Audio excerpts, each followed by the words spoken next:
Hola a todos, bienvenidos a Calamares en su tinta. Este espacio, como ustedes ya saben, para que hablemos un poco de historia y de historias, de libros, de personajes raros y curiosos,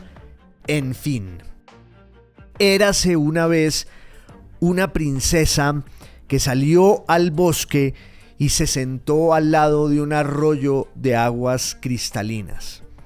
Así empieza el primer cuento del libro de historias para niños y el hogar de los hermanos Grimm. Ese cuento es El Rey Rana y Enrique de Hierro.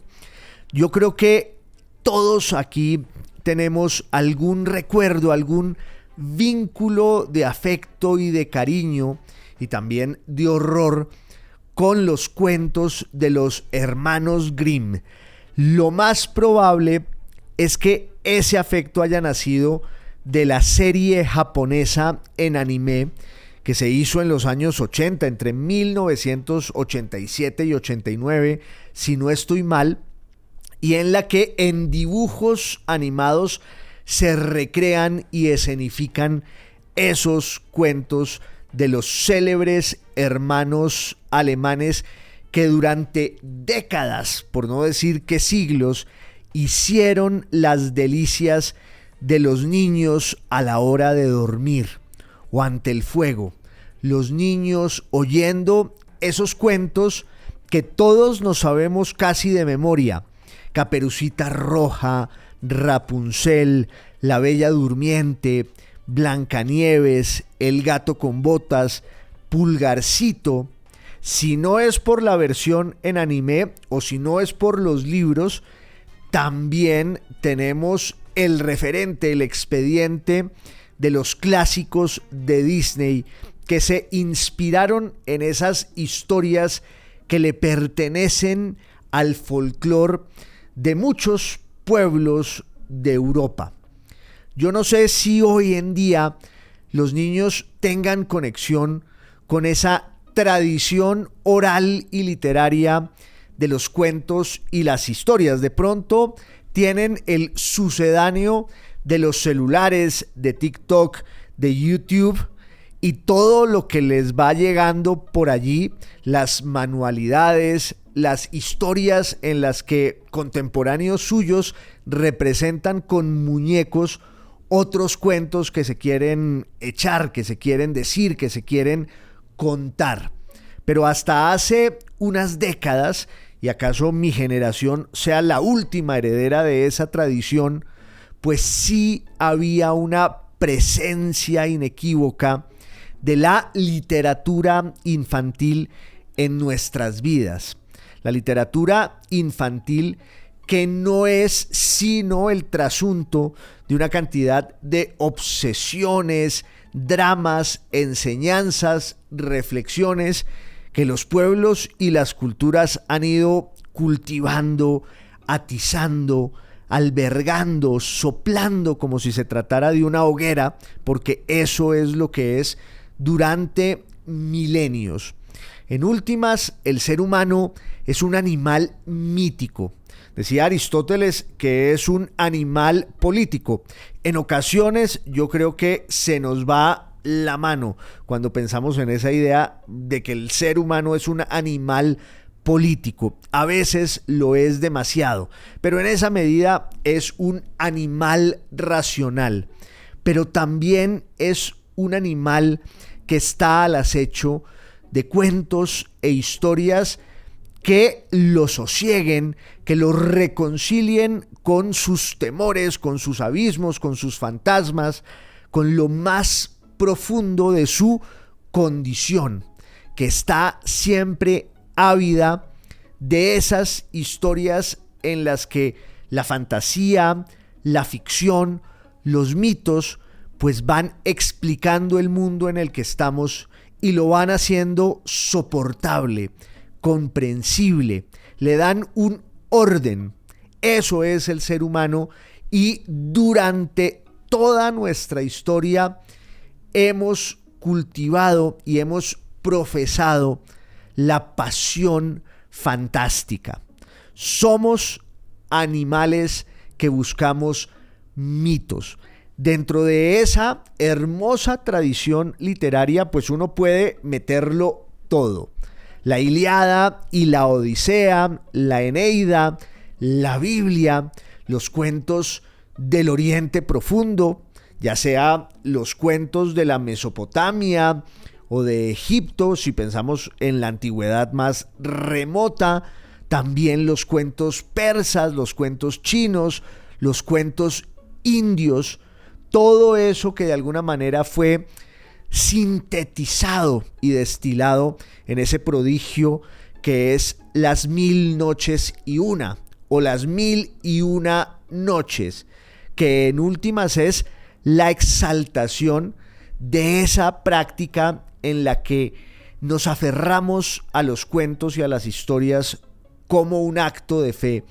porque los necesitamos como el viático que nos permite atravesar este mundo día a día.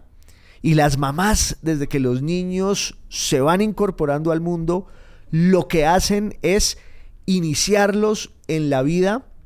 de la mano de los cuentos, de las historias, de las leyendas, porque además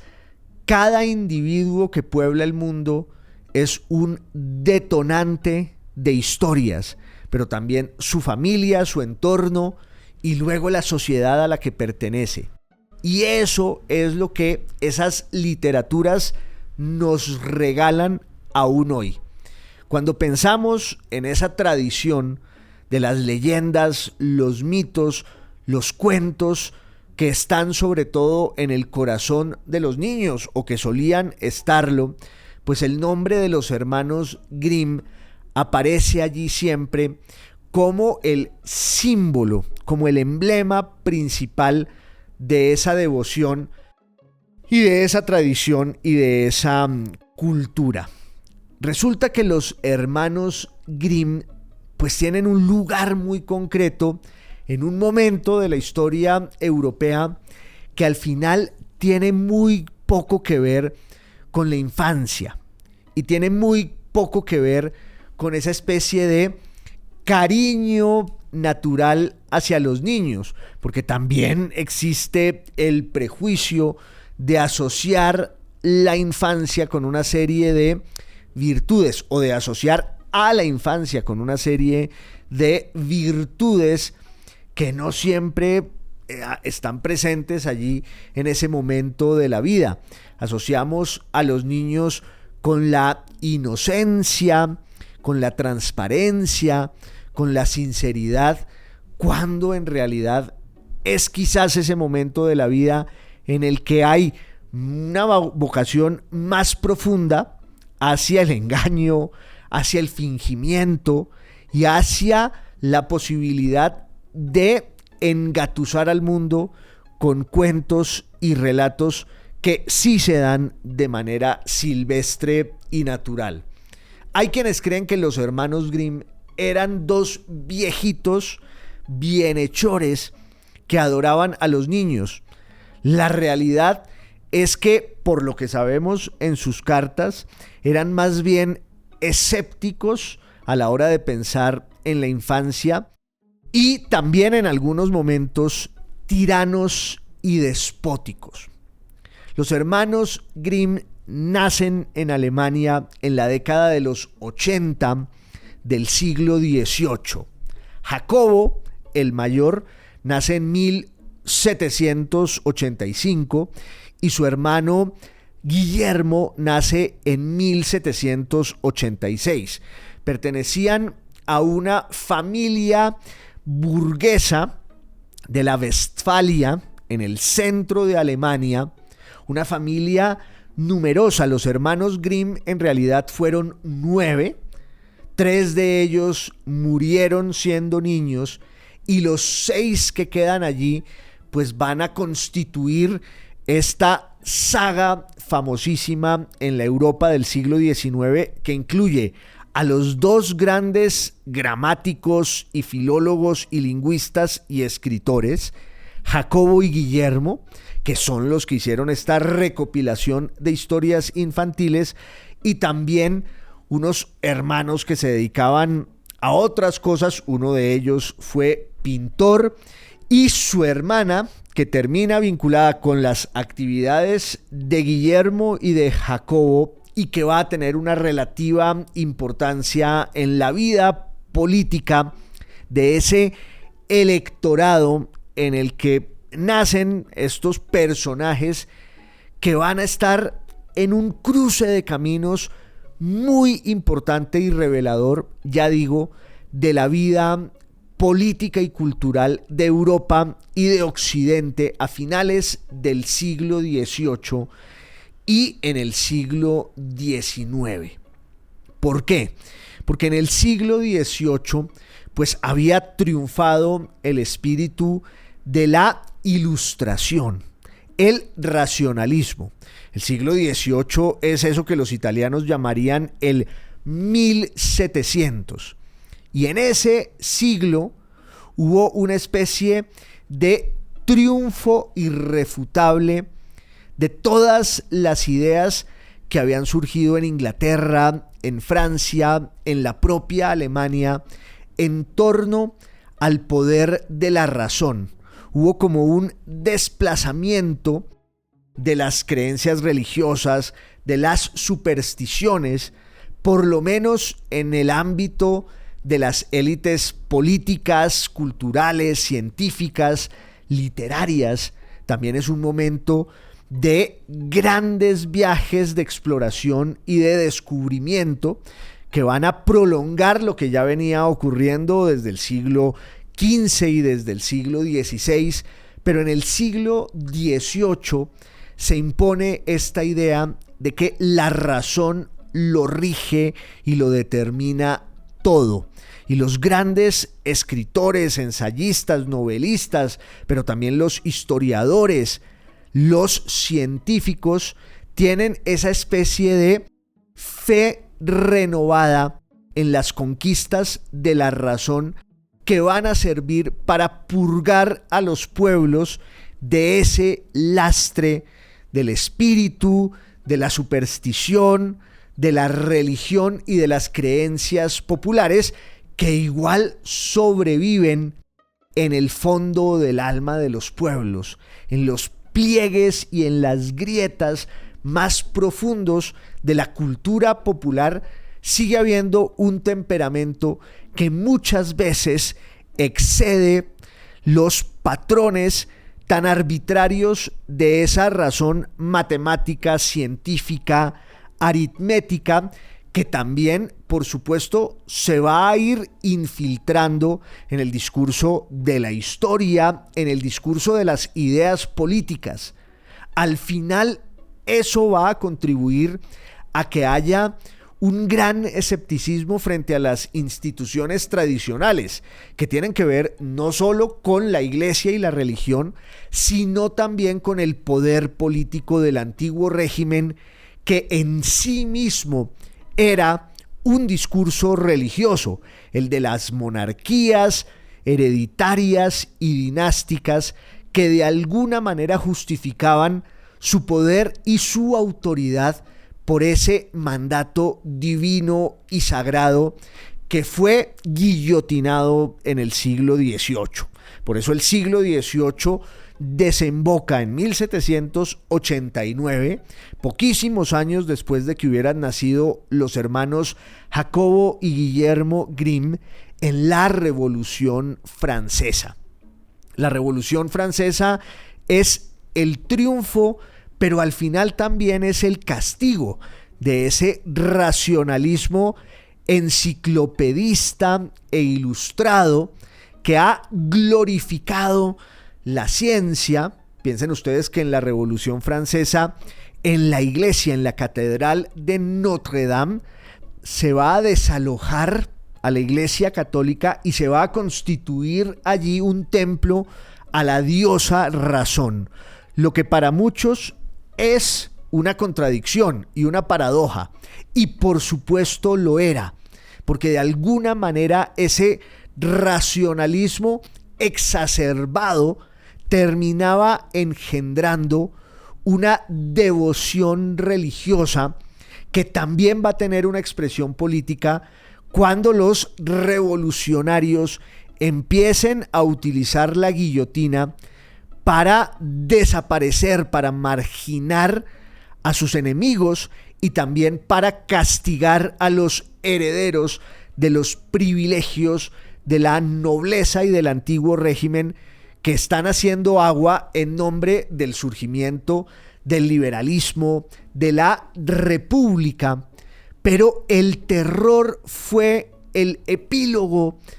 trágico de la utopía revolucionaria de la Ilustración y de la razón, porque acabó en un frenesí completamente irracional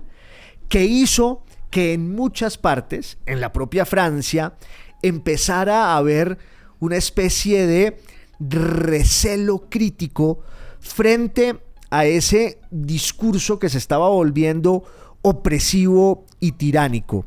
En nombre de la libertad del pueblo, en nombre de la igualdad, en nombre de la fraternidad, estaba surgiendo allí una de las peores tiranías que haya conocido la historia de la modernidad. En Inglaterra, por ejemplo, el romanticismo es una especie de crítica muy honda a los excesos y a los estragos del industrialismo, que apenas estaba empezando y que era, claro, el gran puntal de la doctrina imperial de la Gran Bretaña, de ese imperio colonial que va a usar la palanca de la industria en sus grandes ciudades en Inglaterra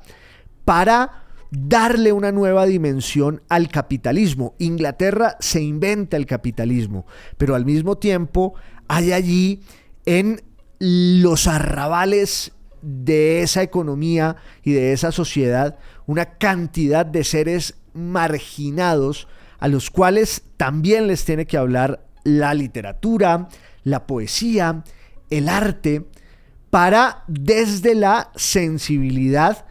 paliar de alguna manera el desarraigo de todos aquellos que se han quedado por fuera de ese relato en apariencia tan feliz y promisorio del progreso y de la revolución industrial. En Francia, el romanticismo tiene una condición mucho más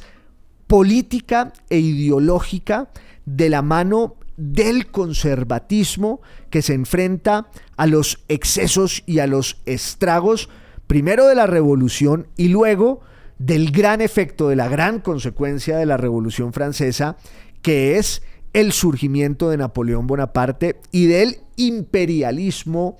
de Napoleón, que va a ir llevando las ideas y las banderas de la Revolución Francesa por toda Europa.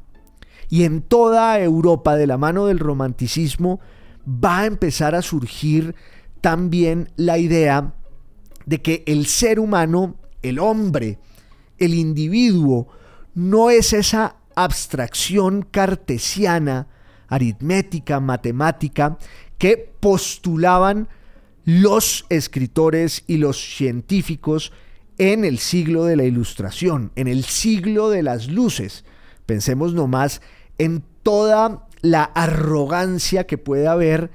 en un tiempo que se nombra a sí mismo con esa idea luminosa y festiva, que por supuesto desprecia todo lo que está en el pasado. En el siglo XVIII, en el 1700, en el siglo de las luces, había un desdén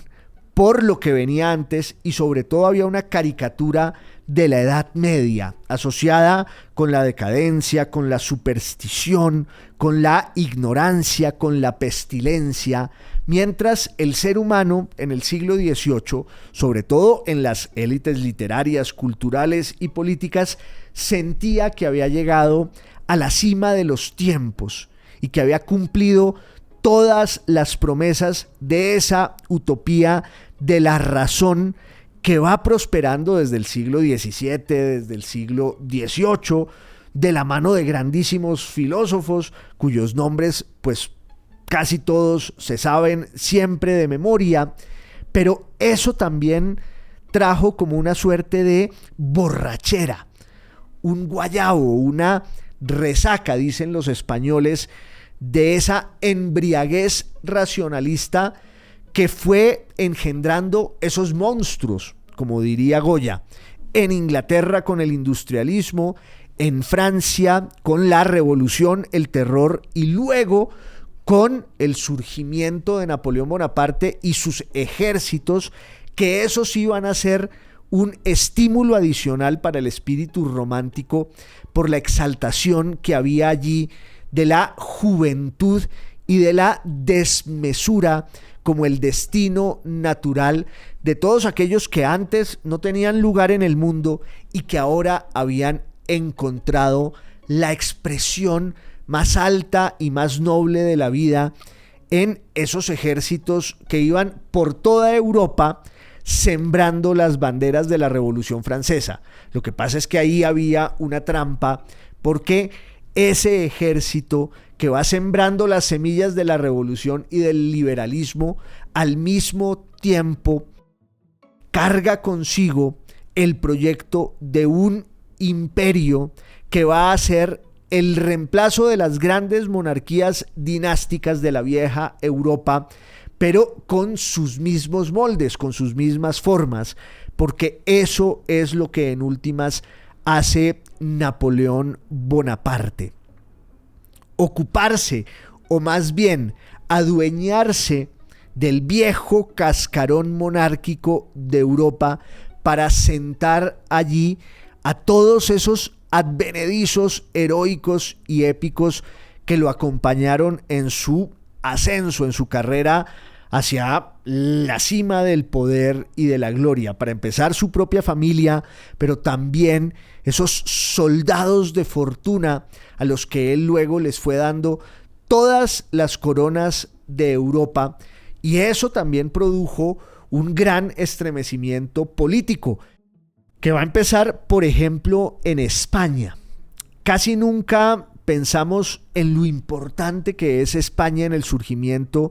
del romanticismo, no solo como un movimiento literario y poético y estético, sino sobre todo como lo que fue un gran movimiento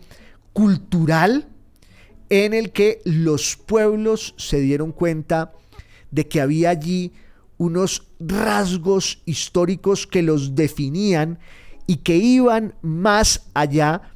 ya decía ahorita, de esa noción arbitraria y matemática de la Ilustración, de que el ser humano era como un postulado absoluto, que hacía parte de una ecuación que se resolvía muy fácil desde el discurso científico. El romanticismo nos enseña lo contrario. El ser humano es un suceso, un fenómeno inasible, contradictorio, incomprensible. La razón puede dar cuenta de sus grandes problemas y de sus grandes cuestiones, pero hasta un cierto punto. Hay una porción, hay una parcela muy grande de la vida humana que no se explica solo desde la razón, y allí entran pues otros relatos que tienen que ver con la fe, que tienen que ver con la religión, que tienen que ver con el pasado, que tienen que ver con las tradiciones,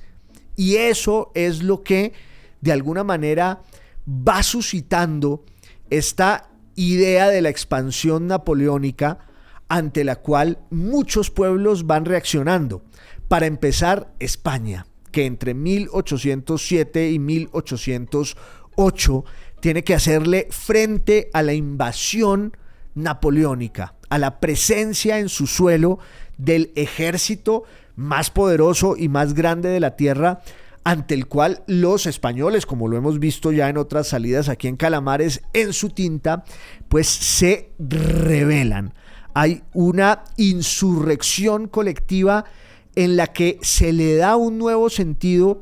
a un concepto político que había surgido con la Revolución Francesa, o que allí en la Revolución Francesa se había acuñado y consagrado, que es el concepto de la nación. Pero ahora la nación no es solo ese sujeto jurídico y político del que hablaban los revolucionarios franceses. Ahora la nación es el pueblo en armas, el pueblo español o la suma de pueblos que se han levantado contra la usurpación de los franceses.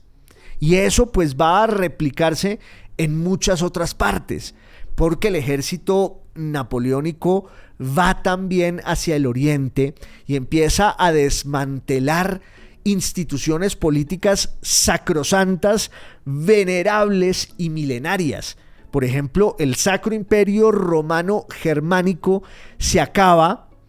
por un golpe de espada, de tajo, de Napoleón Bonaparte en 1806, y sobrevive un poco esa idea del poder austriaco que se proyectaba sobre el mundo oriental en Hungría, en los Balcanes, en un pedazo de Polonia, en un pedazo de Ucrania. Y todo eso va a ser redefinido en este nuevo ajedrez, en este nuevo mapa que Napoleón está dibujando y trazando con su espada imbatible. Cuando pensamos en Alemania, que es un concepto que todos conocemos desde hace mucho y creemos que pudo ser eterno, pues resulta que en esos tiempos Alemania no existía como tal, como tantas veces se dice. Alemania no existía, Alemania era la suma de una serie de principados, electorados que gravitaban, claro, en torno al gran poder imperial de Austria, pero había unas ciertas diferencias que le fueron dando entidad e identidad a lo que podríamos llamar la nación alemana. Eso es lo que les toca ver a los hermanos Grimm en su infancia, en su juventud. Ellos se van a estudiar Derecho en Marburgo. Ahí van a recibir clases de un gran personaje que es Theodor Karl de Savigny, que va a ser uno de esos juristas del mundo alemán que dicen, un momento, el derecho también es una construcción cultural. El derecho no puede ser una serie de fórmulas matemáticas irracionales, sino que el derecho obedece a las tradiciones más profundas de los pueblos. Y si no entendemos las tradiciones de los pueblos, pues no vamos a entender todo lo que esos pueblos consagran y destilan en sus instituciones políticas, jurídicas, económicas. Esa es también una idea esencial del romanticismo. Y aunque los hermanos Grimm estudian derecho, lo que de verdad les interesa es la lengua y la literatura, porque allí también hay otra clave para pensar en la naturaleza, la identidad de los pueblos. Hoy hablamos de las lenguas nacionales como algo que siempre estuvo allí. Pensamos en el español o en el castellano, pensamos en el italiano, pensamos en el francés. Claro, ya en nuestra época, esos idiomas son el resultado de toda esta historia política en la que fueron el instrumento de la consolidación de la unidad de una serie de pueblos que terminaron hablándolos en un territorio para construir unos estados nacionales que, si miramos atrás, de verdad son muy recientes. Alemania o Italia, por ejemplo, son estados nacionales mucho más jóvenes que Colombia y que las repúblicas de Hispanoamérica, como una noción cultural, como una cultura, como una identidad, pues sí son realmente un fenómeno milenario. Pero en términos políticos, también después de lo que pasó con Napoleón y de lo que pasó en la Europa del siglo XIX, esos estados nacionales fueron cuajando allí, fueron decantándose, y uno de los instrumentos principales de esa identidad colectiva pues eran las lenguas, que en realidad son más bien unos artificios que se sobreponen a una gran cantidad de dialectos que se hablaban en las regiones y en los pueblos, y que no iban hacia la unidad, sino por el contrario, eran el resultado de una gran dispersión cultural, política, de una fragmentación heredada de la Edad Media, que en el caso de Italia hizo que cuando se pensó en el dialecto de la Toscana como gran lengua nacional, pues a los italianos les resultara más fácil, como lo han dicho tantos, hablar con las manos que hablar con las palabras, porque con las palabras no se entendían. Los hermanos Grimm estaban situados en ese cruce de caminos en el que tenían que hacerse cargo durante la invasión y la ocupación de su tierra por parte del ejército napoleónico, entre otras Napoleón, en la región en la que nacieron y vivieron los hermanos Grimm buena parte de su vida, ahí en la Westfalia, en Hanau, pero después se fueron a Kassel. Los hermanos Grimm asisten en su juventud a la ocupación napoleónica. Napoleón crea en Westfalia un nuevo reino en el que pone a su hermano Jerónimo, y uno de los hermanos Grimm es bibliotecario de este rey usurpador. Pero en secreto, los hermanos Grimm, que han vuelto de la universidad y que ya no quieren seguir por el camino del derecho, sino consagrarse a la lengua, a las letras, a la literatura, los hermanos Grimm lo que quieren es encontrar allí una especie de explicación de lo que son los alemanes, con esta idea realmente novedosa y excepcional que también había postulado hacía muy poco un filósofo alemán que se llamaba Johannes Gottlieb Fichte, y que escribe un discurso a la nación alemana diciendo: ahora que están los franceses aquí, tenemos que entender que nuestro pueblo es uno. ¿Y dónde están las claves? ¿Dónde están las raíces? ¿Dónde están los vínculos de ese pueblo que es uno? Pues en su historia, en su pasado, en sus tradiciones y en su lengua y su literatura. Esa lengua que en realidad se inventa más o menos Martín Lutero en el siglo XVI, cuando hace la traducción de la Biblia, porque antes de eso, claro, la lengua alemana era la suma de muchos dialectos que tenían su literatura, que tenían su cultura, que tenían su identidad. Pero ahora es necesario que eso confluya en un solo idioma que permita que todos los que se sienten alemanes pues puedan entenderse. Y van a pasar los siglos, y a principio del siglo XIX los hermanos Grimm deciden ir tras las huellas y los rastros de ese espíritu. Esa era la palabra que más se usaba a principios del siglo XIX de manos de los románticos alemanes. Esa era la idea, la palabreja que estaba en boca de todos ellos, del propio Hegel, de Herder, de Fichte, esos grandes nombres, esas luminarias a cuya sombra se hacen los hermanos Grimm para empezar a expulgar en la lengua y la literatura alemanas una identidad que se remonta al pasado más antiguo. Y entonces ellos dicen, bueno, lo que necesitamos es ir a la fuente primordial de nuestro espíritu y de nuestra cultura, que son los cuentos infantiles. Y empiezan a recopilarlos. En su momento se construyó, se tejió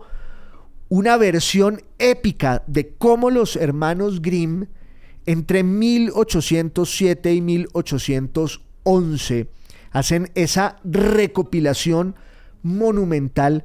de los cuentos infantiles que están en ese libro que se llama así, Historias para niños y el hogar, y que se publica en 1812. Lo que ellos dijeron es que habían ido a hablar con unas ancianas de su región que eran la memoria viva de esos cuentos que habían pasado de boca en boca, de mano en mano, de generación en generación durante los siglos. La verdad es que los hermanos Grimm tenían un círculo de mujeres muy inteligentes, dos de ellas amiguísimas suyas. Una de ellas pues termina casada con Guillermo Grimm, que se llama María Hessenflug, y que era una niña de una familia muy amiga de los Grimm. Los Grimm además habían quedado huérfanos muy temprano, y Jacobo, que era el mayor, pues se echó al hombro la supervivencia de su familia y sus hermanos, y muy cerca conocieron a un par de jóvenes que se llamaban Dorothea Wild y Marie Hessenflug, ambas de origen francés y ambas muy cercanas al Delfinado en Francia, donde se contaban las historias que había recogido hacía un par de siglos un escritor que se llamaba Charles Perrault. Este Charles Perrault escribió estos cuentos infantiles con el propósito de dejarles una moraleja a los niños, no de Francia, sino de la corte francesa. Pero los hermanos Grimm no querían la vida cortesana, sino la vida popular. Se ha discutido mucho si ellos, de manera deliberada y dolosa por el machismo de aquel tiempo, pues suprimieron la identidad de estas jóvenes que eran las que les contaban y en muchos casos les escribían los cuentos, que ellos después se los adjudicaron a una viejita que en realidad era la abuela de alguna de sus amigas y confidentes. Cuando ustedes piensan en la primera edición de los cuentos de los hermanos Grimm, que se hizo en 1812, el propósito de ese libro, ya digo, era recoger los guiños, los ademanes de la lengua alemana que estaban presentes en la tradición literaria de las leyendas infantiles. Y también ahí, obviamente, se revelan y traslucen pues todas las obsesiones y todos los valores y principios y aberraciones de ese pueblo. La crueldad, el antisemitismo, el odio y el desprecio a los judíos, la exaltación de la riqueza en la cultura protestante más arraigada, esa irrupción de las caricaturas que vemos en la versión en anime de los cuentos de los hermanos Grimm, los avaros, el desprecio y el vituperio de la vejez y de la fealdad, también una aproximación macabra a los defectos físicos. Y algo que está en la primera edición de 1812 y que luego los hermanos Grimm van a empezar a podar y a purgar y a corregir, que es un desenfreno sexual que hoy nos escandalizaría y que nunca asociamos con las historias de los hermanos Grimm, que, insisto, pues no eran un par de viejitos que querían entretener a los niños, no, eran un par de lingüistas, filólogos nacionalistas alemanes burgueses que obviamente querían sacudirse de la influencia francesa y que empiezan a rastrear en los cuentos infantiles el origen y las raíces del alma alemana. Pero cuando ustedes leen la versión de Rapunzel, que está en la primera edición de los cuentos de los hermanos Grimm, hay todo el tiempo una cantidad de alusiones sexuales que tienen que ver incluso con el fenómeno que caracteriza a Rapunzel, que es este pelo larguísimo que ella usa para ir atrayendo al príncipe que la visita en su torre todas las noches. ¿Y qué hacen en esa torre? Pues en esa primera versión de los hermanos Grimm tenemos una cantidad de guiños que son profundamente eróticos y que quizás tuvieran que ver con la edad de quienes escribían y narraban esos cuentos, que eran estas jóvenes del entorno familiar y vital de los Grimm, que fueron quienes se quedaron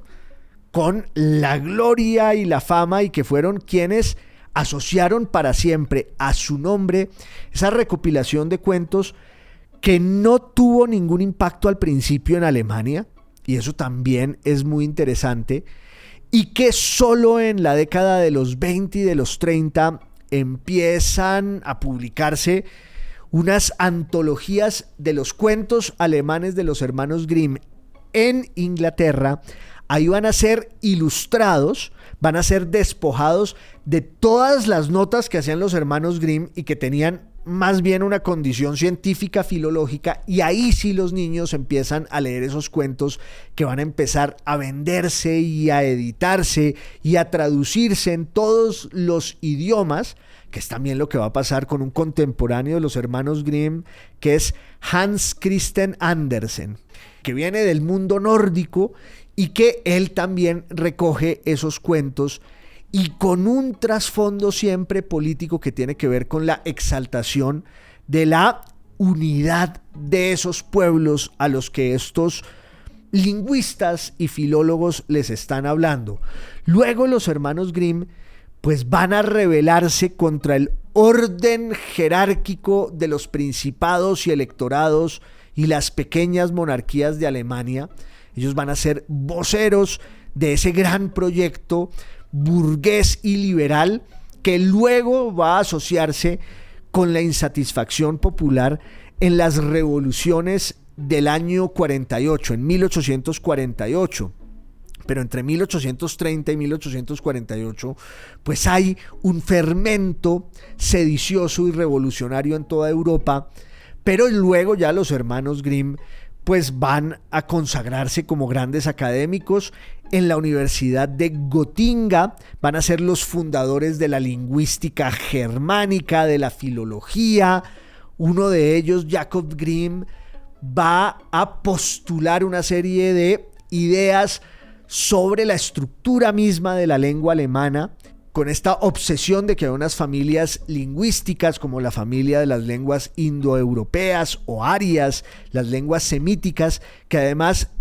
ese era un criterio al principio clasificatorio y luego se volvió un principio jerárquico que tiene mucho que ver con los prejuicios racistas que también están en esos cuentos de los hermanos Grimm, que luego van a escribir un gran diccionario de la lengua alemana que se publica en 1854. Vean ustedes, un diccionario, una gramática y una serie de historias infantiles que no valen por lo que son y lo que cuentan, sino por lo que documentan como el trasunto de esa lengua y de esa cultura. De allí que luego en la historia alemana, en la segunda mitad del siglo XIX y en la primera mitad del siglo XX, los hermanos Grimm simbolizaran esa aspiración de los alemanes a la unidad e incluso a la unidad imperial de una nación con un estado que era un imperio. Eso va a triunfar en 1870 y 71, cuando se funda, se constituye el Imperio Alemán, después de que Prusia derrotara a Francia en la guerra franco-prusiana entre 1870 y 71, y entonces Prusia fue el puntal a partir del cual toda Alemania se une. Ya Prusia en 1866 había derrotado a Austria. También los alemanes, los prusianos, se habían adueñado de un pedazo de la península de Jutlandia, esa provincia, esa región que se llama Schleswig-Holstein. Y en un momento dado, en 1846, dice uno de los hermanos Grimm: allí tenemos que velar por la tutela de quienes hablan alemán, porque lo que caracteriza a nuestro pueblo es la devoción por su lengua, sus historias y sus tradiciones. Y entonces, desde 1870 y 71, ya habían muerto los hermanos Grimm hacía un par de años, pero después de 1871 van a convertirse en héroes nacionales de la identidad imperial y unitaria de Alemania. Y adivinen qué, ¿quién va a usar su nombre también como una de las principales banderas políticas de su movimiento? Pues no se equivocan. El señor Hitler y el señor Goebbels, el nazismo en pleno, van a encontrar en los cuentos de los hermanos Grimm una especie de constatación de todas sus obsesiones, sus delirios, sus prejuicios raciales, políticos, culturales. Y entonces esos cuentos infantiles van a ser uno de los principales insumos de la propaganda nazi. Y fueron contaminados por el horror del nazismo, porque había ediciones grandísimas de esos cuentos que los niños leían desde el colegio, para iniciarse al final en los estragos de la vida y de la condición humana. Son cuentos terroríficos, son cuentos pavorosos, y la gran moraleja casi siempre tiene que ver con la reflexión que hay en los lectores y en los televidentes frente a ese espanto sin cuento, podríamos decirlo de manera paradójica y contradictoria, porque cuando nos asomamos al abismo que está presente en los cuentos de los hermanos Grimm, nos aterramos con toda la depravación, la envidia, la violencia y el esperpento que está allí presente y que les contaron casi en chiste sus amigas confidentes, una de ellas su futura esposa, a estos dos encumbrados y pomposos filólogos y lingüistas cuyo nombre pues llevamos todos en el corazón, más bien con cariño cuando pensamos en ese libro que está en todas las bibliotecas de las leyendas y los cuentos de los hermanos Grimm, o cuando pensamos en la serie de televisión japonesa en anime y cómo sus vocecitas en la mañana nos despertaban siempre para ver el cuento de Caperucita Roja,